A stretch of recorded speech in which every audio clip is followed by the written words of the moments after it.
Good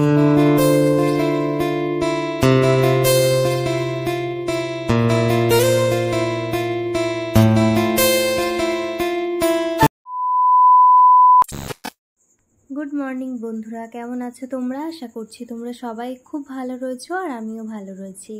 আমি প্রিয়া, আমার চ্যানেলে নতুন একটা ব্লগে তোমাদের সবাইকে জানাই অনেকটা স্বাগত। এখন জানো তো ঘড়ির কাঁটায় বাজছে হয়তো ওই 8:30 মতো হবে। আর আমি সকালবেলা উঠেই চলে গিয়েছিলাম গড়বেতা, কারণ আমার একটা কাজ ছিল। সেই কাজটা তোমাদের পরে বলছি। আর এই ক্যামেরা কোয়ালিটিটা এমন দেখে হয়তো ভাববে যে দিদি কেমন করে ভিডিও করেছো তুমি, যে এরকম লাগছে। আসলে আমি নিজেও জানি না যে কেন এরকম হয়েছে, পরে দেখছি যে ফিল্টার দিয়ে ভিডিও করে দিয়েছি ভুল করে, তো সেই জন্য এমন হয়েছে।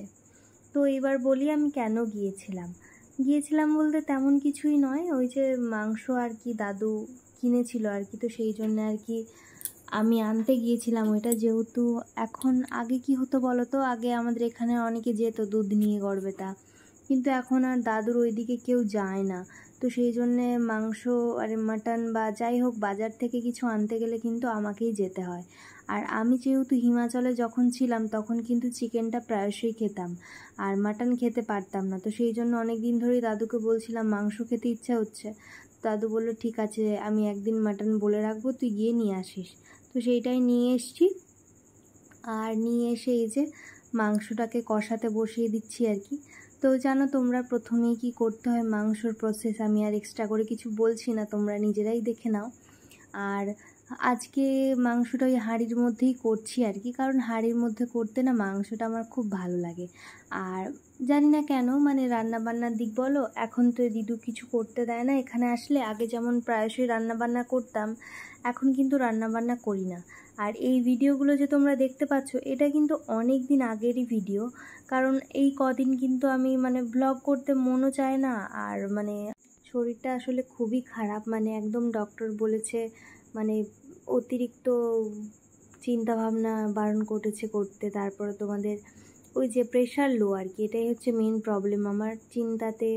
তো সেই জন্য বেড রেস্ট কিছুদিন আগের থেকে, তো কিছুদিন আগে আর কি ডায়রিয়া থেকে উঠলাম, আবার এই প্রেশার আর কি লো, তো সেই জন্য সমস্যার মুখে পড়তে হচ্ছে। শরীরটা খারাপ বলেই ভিডিও বানাতে পারছি না, কি আর করা যাবে বলো। যখন আবার শরীর আমার ঠিক থাকবে তোমাদের সাথে কিন্তু আবার আমি ডেলি ব্লগ শেয়ার করব। আর চলো শরীরের কথা তো বাদ দাও, ও খারাপ হতেই থাকে আর ও ভালো হতেই থাকে। দেখো মটনটা কিন্তু আমি তোমাদের সাথে গল্প করতে করতে কষিয়ে নিলাম।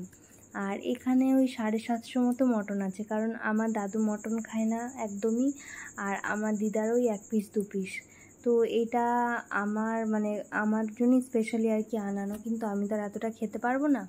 আর এই দেখো রান্নাটা বসিয়ে দিয়ে আমি একটু বাইরেটাতে বেরোচ্ছি, দেখছি এত পরিমাণ মেঘ উঠেছে, তোমাদেরকে কি বলবো, দেখতেই পারছো তোমরা। আর বৃষ্টি যখন আসে তার আগের ওয়েদারটা কিন্তু খুব ভালো লাগে আর কি। আর এখন তো বর্ষাকাল পড়ে গিয়েছে, তো সেই জন্যে কিন্তু এই ওয়েদারটা প্রায়শই দেখতে পাওয়া যায়।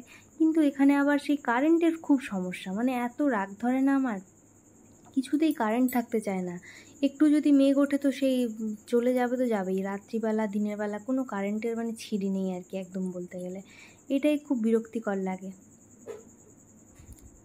তারপর যখন বৃষ্টি হয়ে গিয়েছিল আর কি, মেঘটা অনেকটাই কাটিয়ে দিয়েছিল, তখন আমি এই যে নিজের চুল নিজেই কাটতে লেগে গিয়েছি আর কি।